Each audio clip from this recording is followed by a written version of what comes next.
Emma, there's a story doing the rounds in many of the newspapers. You've chosen the front page of the Times, and it's about Sir Mo Farah. And basically, he isn't who we think he is. And this is as a result of a TV documentary which is coming out soon. Yeah, absolutely. So this is a BBC documentary which is, I think, tomorrow, going to be aired tomorrow. As Sir Mo reveals, and it's across the papers, the Times, the Eye, the Sun, the Mirror, everything. He's been living a lie for about 30 years. It's not his real name. Mo Farah is not his real name. His real name is Hussein Abdi Kahin. He was actually trafficked here at the age of 9. He lived with a married couple and was actually treated like a slave. Yeah, what does that actually mean? Trafficked here. I mean, as you say, that he was into servitude, does he? He was 9 and he was brought here from Somalia, so it was where he came from. But he'd said that he arrived here to join his father at the age of 8. It turns out his father had died in the Civil War when he was about 4.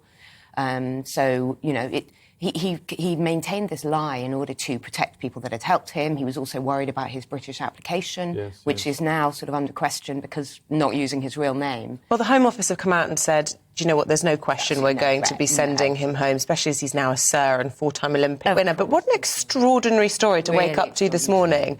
And to be carrying that all through your adult life and all the public, publicity that he's had over the years. And interesting how it was his wife who really persuaded him to face it all head on and do this documentary. I think it highlights just how much fear there is around, there was a PE teacher who helped him at that time and intervened with social services and things like that.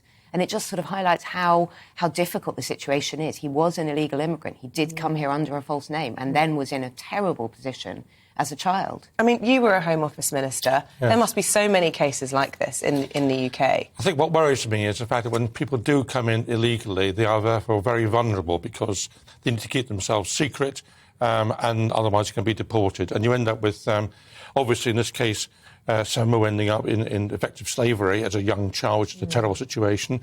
But I saw at the Home Office, particularly women coming in who were then subject to trafficking, who were then exploited for sexual purposes and didn't want to ever go into the police because they were frightened of being deported. Extraordinary.